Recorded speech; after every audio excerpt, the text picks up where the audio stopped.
Imagine being a teenager, accused of a crime you didn't commit, with the odds stacked against you. Now, picture that the very judge overseeing your case seems determined to see you guilty, no matter what. This is exactly what happened to one young black teen whose life took a dramatic turn when she found herself falsely accused and facing a biased system. But what seemed like a hopeless situation turned around in a way no one could have expected. When this teen made a single call to her dad, everything changed. But here's the twist: her father wasn't just anyone. He was the US Attorney General. What happens next will shock you and leave you questioning how far power can go to right a wrong. Stay tuned to find out how this story unfolds and how one call turned the tide of justice. It all started when 16-year-old Maya Johnson was accused of stealing a car in a quiet suburban neighborhood. The evidence was flimsy at best: no fingerprints, no witnesses, just a vague description that seemed to match Maya's appearance. But that didn't stop the judge from pushing for a harsh sentence. Maya, a quiet, hard-working teen, was caught in a system that too often overlooks the innocence of young black individuals. The town was buzzing with whispers of bias, and Maya felt like the walls were closing in on her. Her mother, overwhelmed and unsure, sought help from a local lawyer, but even he seemed defeated by the weight of the case. That's when Maya decided to make the call. She dialed her father's number, not knowing how much power his title held until that moment. But would it be enough? Could even the US Attorney General stand up to the corruption within the courtroom? As soon as Maya hung up, she felt a rush of uncertainty. Was her dad even going to take her seriously? Sure, he was the US Attorney General, but that didn't mean he could just swoop in and fix everything. She'd seen him juggle high-profile cases and political pressure her whole life, but this was different. This wasn't about laws or criminals. It was about her, an innocent teen whose future was suddenly on the line. Maya couldn't help but wonder if her father's involvement would make things worse, putting her family under a microscope. Meanwhile, the Judge Harris, seemed more resolute than ever. She had her own reputation to protect and didn't seem concerned with the facts of the case. Maya's defense lawyer, a young, overworked attorney named Henry Parks, was doing his best, but it was clear he was outmatched. He'd even hinted to Maya's mother that the judge might have had an agenda, one that had nothing to do with justice. Across town, whispers of the case were spreading. Some believed Maya was guilty, a stereotype she had struggled against her whole life, while others rallied behind her, certain she was being set up. There were rumors about the judge's past ties to certain influential people in the community, connections that might explain her bias, though no one could prove it. Was this a case of institutional racism, or was it something even darker? The pressure was building on all sides. Maya's mom stayed up late, staring at the ceiling, wondering how they could fight back. The thought of her daughter being sentenced for a crime she didn't commit kept her awake, while Maya, too, lay in bed, lost in her own fears. Could her dad's involvement be the game-changer they needed? Or would it only deepen the rift between their family and the system they were up against? The courtroom drama was just beginning, and it wasn't clear who would come out victorious. The days leading up to the court hearing were a blur of anxiety. Maya's father, US Attorney General Malcolm Johnson, had promised to look into the case, but he was a busy man, entangled in national issues that held much higher stakes than a single teenager's fate. Maya knew her dad had power, but she also knew how deeply entrenched the system was. Was he truly going to be able to cut through all of it? In the meantime, Maya's nerves were starting to show. Her friends had begun pulling away, the whispers of her guilt growing louder at school.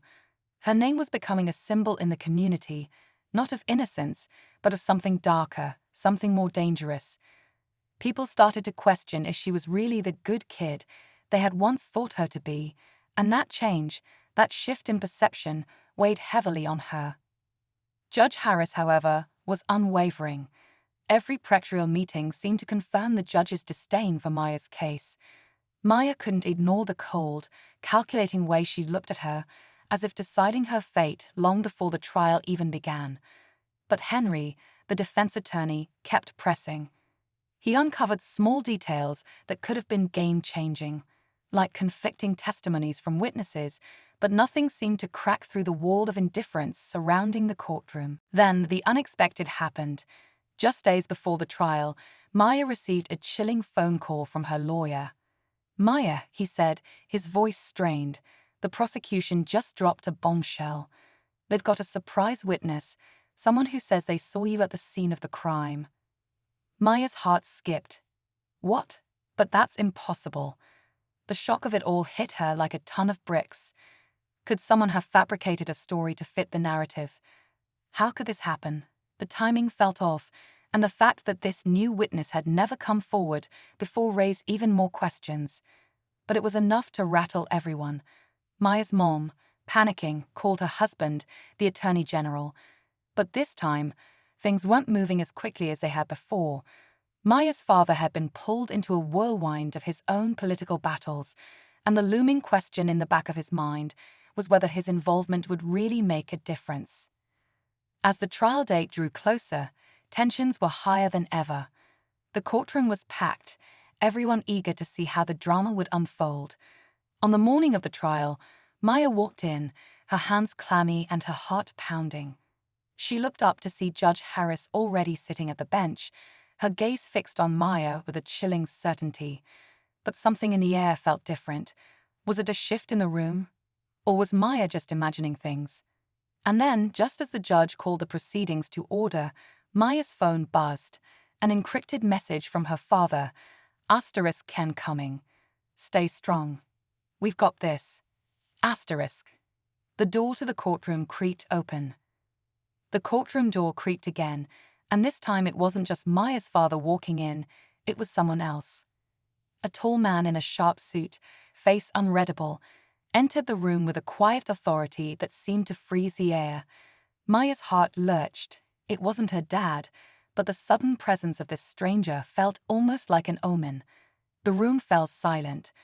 Whispers spread, and even Judge Harris looked momentarily unsettled.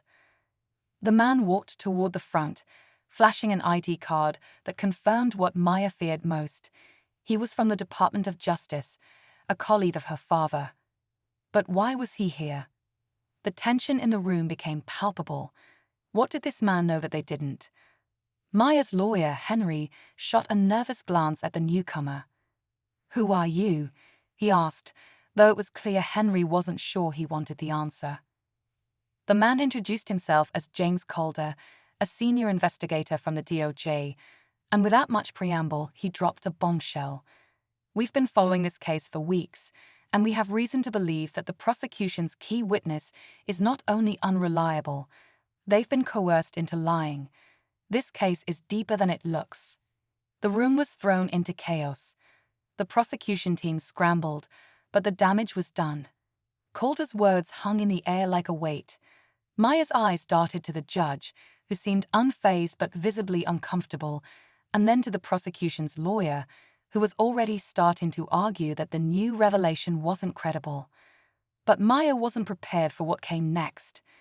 As Calder's team began presenting their evidence that seemed to paint the prosecution in an entirely new, darker light, the true motive behind the case started to come into focus. The surprise witness, the one who had put Maya in the crosshairs, was connected to someone far more powerful than anyone had realized, a local businessman with long-standing ties to Judge Harris. Maya's breath caught in her chest. The pieces started falling into place.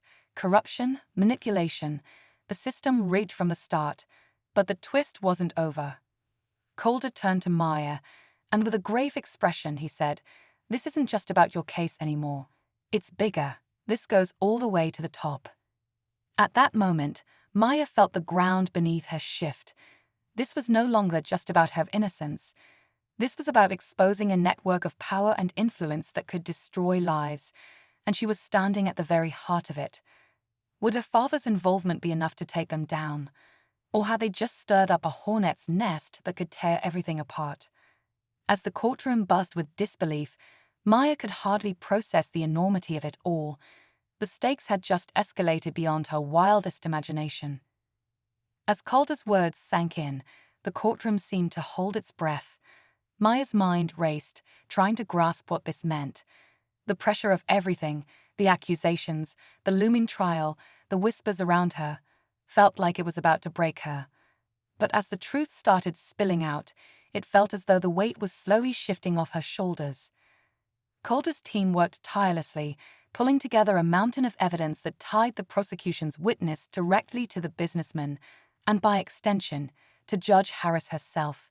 It became clear the witness had been paid to lie, and the judge had been actively helping to cover up a much larger conspiracy. This wasn't just about a false accusation.